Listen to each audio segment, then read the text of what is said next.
விலாஸ்பூர் அப்படிங்கிற கிராமத்துல ரேவதி அப்புறம் சுகந்தான்னு அக்கா தங்கச்சி இருந்தாங்க. அவங்க 2 பேரும் தனியா தான் இருந்தாங்க. ஏன்னா அவங்களுக்கு அப்பா அம்மா இருக்கல. ரேவதிக்கு தையல் மிஷின்ல துணி தைக்கிறது ரொம்ப நல்லா வரும். அப்புறம் அவங்க அத வச்சுதான் அவங்களோட வீட்டு செலவை எல்லாத்தையும் பாத்துக்கிட்டாங்க. சுகந்தாவுக்கு புது புது டிசைன்ல துணி தைக்கிறதுனா ரொம்பவே பிடிக்கும். சுகந்தா, உனக்கு ஏன் இது புரியல? இந்த கிராமத்துல யாரும் இந்த மாதிரி எல்லாம் துணி போட மாட்டாங்க.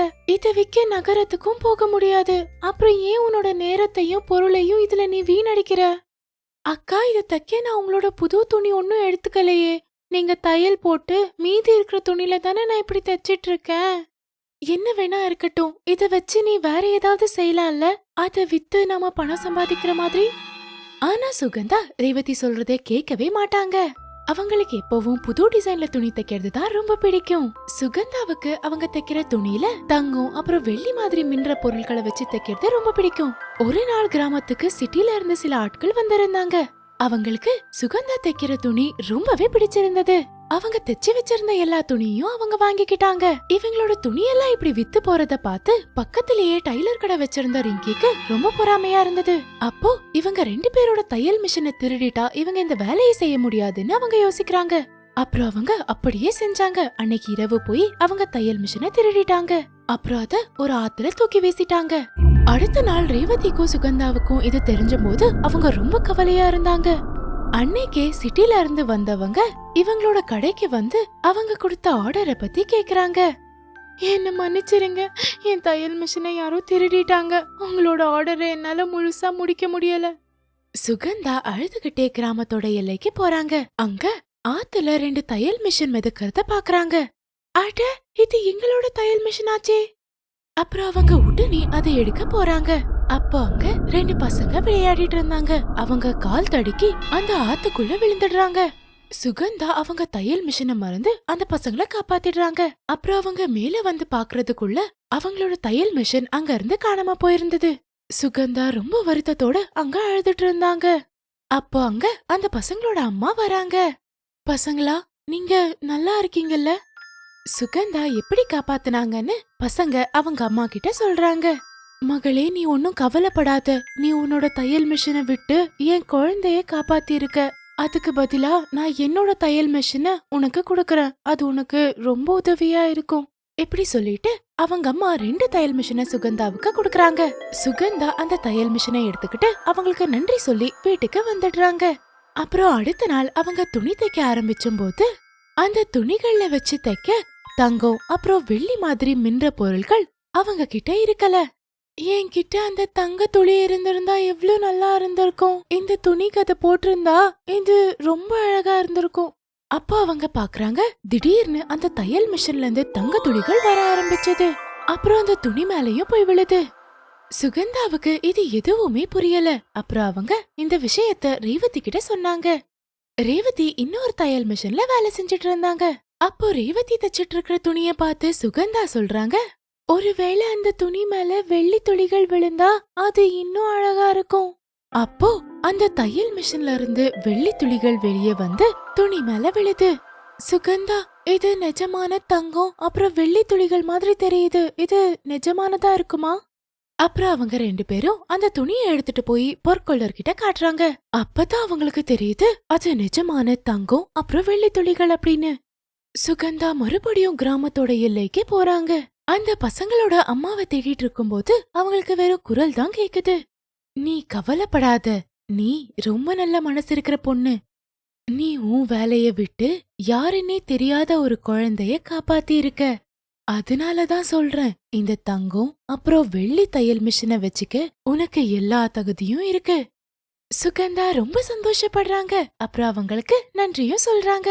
அப்புறம் இப்போ அக்கா தங்கச்சி 2 பேரும் வெள்ளி தையல் மிஷின்ல துணி தைச்சிட்டு இருந்தாங்க. இப்போ அவங்களுக்கு சிட்டில இருந்து ஆர்டர் கிடைச்சிட்டு இருந்தது. பாயல் ஒரு கிராமத்துல அவங்க அம்மா அப்பா கூட இருந்தாங்க. பாயல் பார்க்க ரொம்ப அழகா இருந்தாங்க.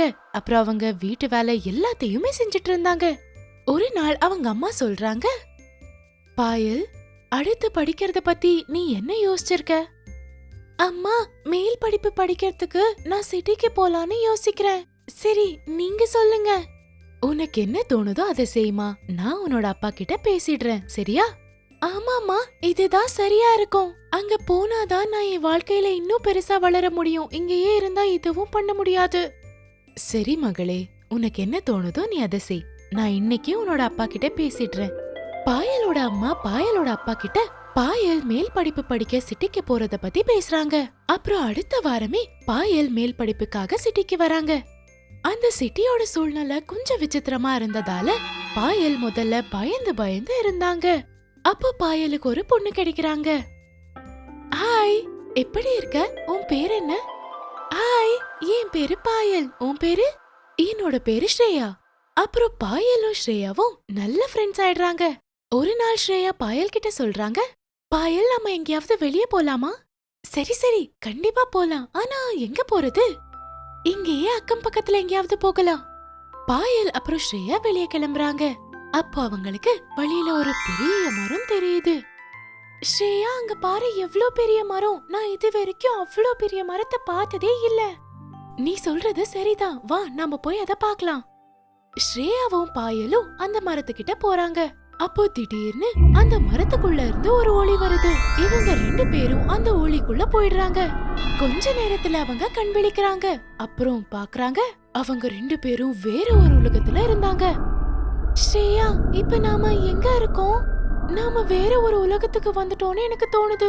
ஏன்னா இதுக்கு முன்னாடி இந்த மாதிரிலாம் நான் பார்த்ததே இல்ல. அவங்க 2 பேரும் பேசிட்டு இருந்தாங்க. அப்போ அவங்களுக்கு எதிரில ஒரு பேய் வந்துடுது. ஏ பொண்ணே, நீ இங்க எப்படி வந்த? ஸ்ரேயாவும் பாயலும் அந்த பேய பார்த்து ரொம்ப பயந்து போயிடுறாங்க. ஸ்ரேயா பயந்துகிட்டே அந்த பேய்கிட்ட சொல்றாங்க, நாங்க இங்க வரணும்னு ஆசைப்படல. நாங்க இங்க எப்படி வந்தோம்னு எங்களுக்கே தெரியல. நாங்க இங்க இருந்து திரும்ப போகணும்னு நினைக்கிறோம். தயவு செஞ்சு எங்களை இங்க இருந்து அனுப்பிடுங்க. இப்ப நீங்க 2 பேரும் எங்கேயும் போக முடியாது.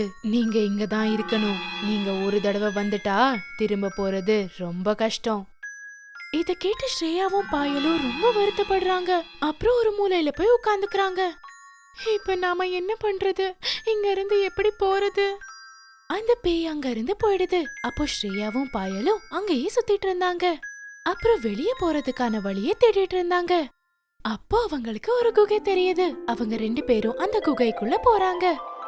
அங்க பாரு பாயல், அந்த பாட்டில்ல ஏதோ இருக்கு. ஸ்ரேயா அந்த பாட்டில திறக்கறாங்க.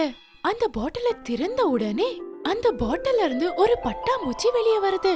அப்புறம் அது சொல்லுது, உங்க 2 பேருக்கும் ரொம்ப நன்றி. நீங்க என்ன விடுதலை செஞ்சிருக்கீங்க. அந்த பேய் ரொம்பவே கெட்ட பேய். அது எல்லாரையுமே இந்த இடத்துல கைது பண்ணி வைக்கணும்னு நினைக்குது. அது என்னையும் இங்க கைது பண்ணி வச்சிருந்தது. அது மட்டும் இல்லாம அது இந்த மரத்தை மந்தரிச்சு வச்சிருக்கு.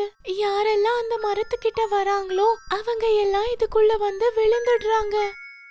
நாம இங்க இருந்து எப்படி வெளியே போறது?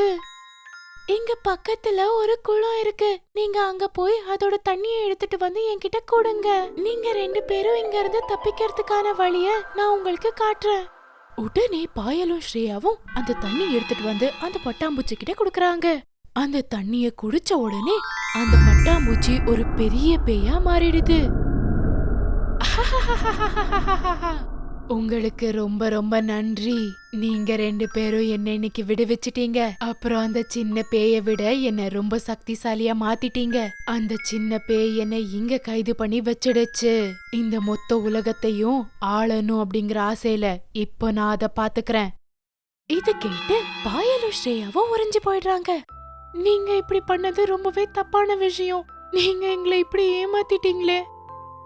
அட, என் வழிய விட்டு தள்ளி போங்க. நான் அந்த பேயை போய் பாத்துக்கிறேன். இப்படி சொல்லிட்டு அது இன்னொரு பேயை தேட ஆரம்பிக்குது. அப்புறம் அந்த 2 பேய்களுக்கும் ரொம்ப அதிகமா சண்டை நடந்தது. அட, இப்ப நாம என்ன பண்றது? இப்ப எப்படி இங்க இருந்து போறது? அப்போ அவங்க 2 பேருக்கும் குளத்து பக்கத்துல ஒரு வாள் தெரியுது. ஸ்ரீயா அந்த வாளை எடுத்து அத அந்த குளத்து தண்ணியில போடுறாங்க. அப்புறம் அத வச்சு அந்த 2 பேயையும் தாக்கிடுறாங்க. அது தாக்குன உடனே அந்த 2 பேயும் போயிடுது. அப்புறம் பாயலும் ஸ்ரேயாவும் மறுபடியும் அதே மரத்துக்கிட்ட வந்துடுறாங்க. அந்த மரம் சொல்லுது, நீங்க 2 பேரும் என்ன அந்த பேய்கள் கிட்ட இருந்து காப்பாத்திட்டீங்க. அதனால நான் உங்களுக்கு 2 லிப்ஸ்டிக் கொடுக்கறேன்.